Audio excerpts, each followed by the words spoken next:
right, you asked for it. You got it. Without further ado. Fornication.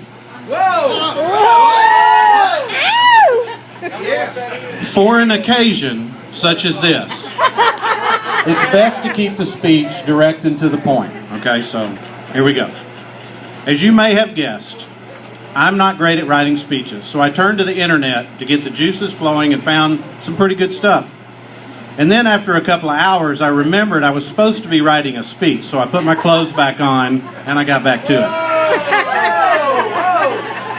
I promised to do my best because Lloyd said if I do a good job at this one, I can do the next one too. Okay, we're in. All right. When I first got the call from Lloyd and he said he was getting married, I thought the guy was crazy. But now that we're all here and it's all over and done with, I'm convinced he's crazy. As you all know, we're gathered here tonight to celebrate the union of Lloyd and Sarah. There's a rule that says the toast to the bride and groom should last as long as the groom makes love. Thank you and good night.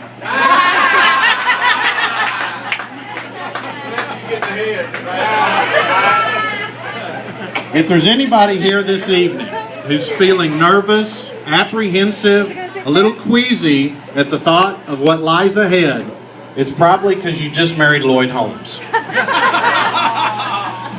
Wow. Is Jennifer here yet? For those of you who may not know me, my name's Chad, and for those of you who do, I'm very sorry. I wanted to make a toast tonight because I love being the center of attention. And quite frankly, it's pissing me off that everyone's paying these two so much attention tonight. But seriously, it was about time that these two tied the knot. Sarah was making it tougher and tougher for Lloyd to bring women home when they went out. And she seemed like she was getting upset every time he slept with another woman. Talk about a C block. So Lloyd finally decided it was time to hang his ball sack up and tie the knot. I believe that marriage is a wonderful thing for Lloyd. It will teach him loyalty, self-restraint, and control. It would develop him a sense of responsibility, fair play, and so many other qualities he would never need if he had just stayed single. I'd just like to say, Lloyd, you're a lucky man. You married Sarah, who's a beautiful, smart, funny, warm, loving, caring woman. She deserves a good husband. So thank God you married her before she found one. As all of you know, I've been a close friend to Lloyd and Sarah for a lot of years. I've been a partner in crime with Lloyd on many occasions. And in the quieter moments, a confidant for Lloyd to talk to, who he can tell anything, which has provided me with ample material for my speech tonight. Now, they say the groom's worst 5 minutes of today is this toast I'm giving now. However, the bride's worst 5 minutes come later on tonight.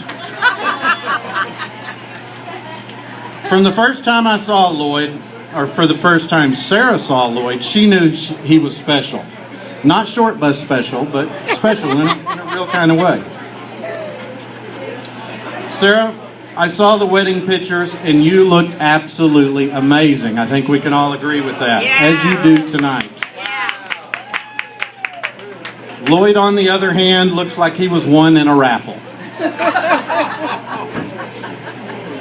Sarah, I think every guy in here will agree with me when I say it's a very sad day for us, as another beautiful woman is taken off the market.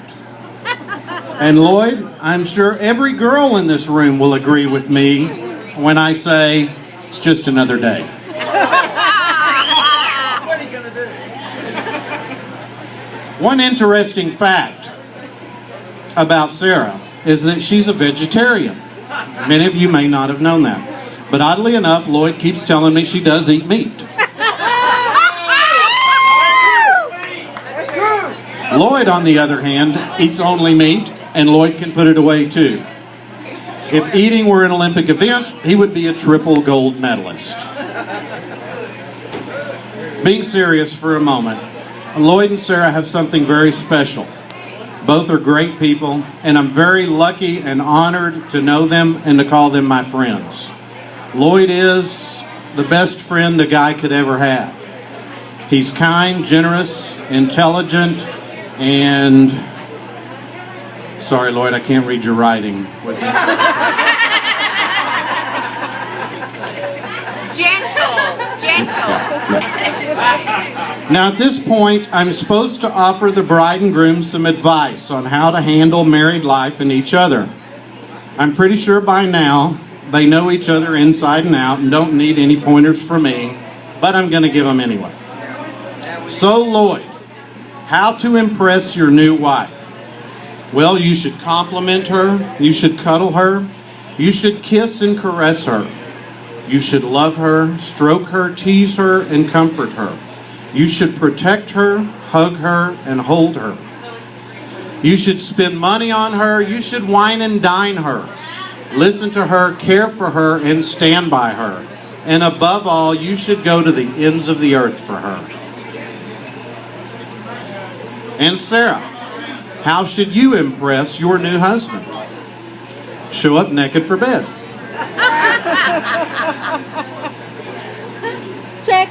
But seriously, it falls to me to offer Lloyd some general advice for a happy and long-lasting marriage, as if I know anything about that.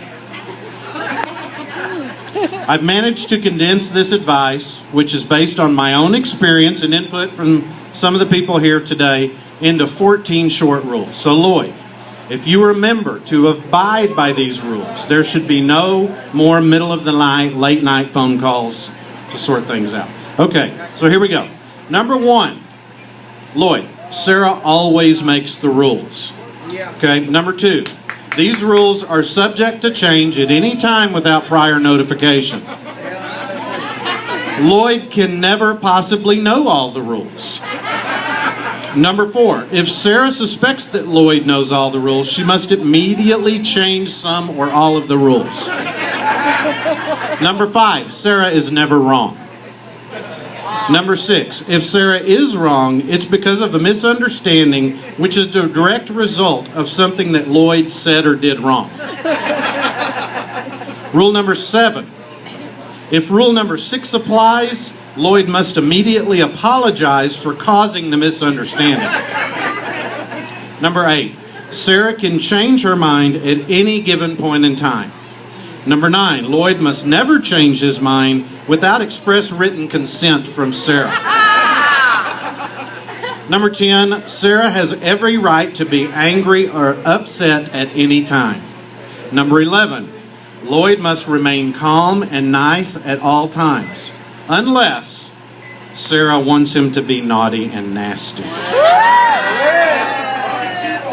Number 12, Sarah must under no circumstances let Lloyd know what's on her mind. Number 13, any attempt to document these rules could result in bodily harm. And number 14, last but not least, Sarah always gets the last word. Well, I'm sure that by now you'll all be glad to know that I'm almost done. As a man who will drink to absolutely anything, I'd be grateful if you all would give me an excuse to raise my glass by standing and joining me. To Lloyd and Sarah, to the world, you may be one person, but to one person, you are the world. Ladies and gentlemen, please join me in wishing Lloyd and Sarah a long, prosperous, and happy life together. Thank you, guys. Here, Hey, was that a toast or a roast? I know.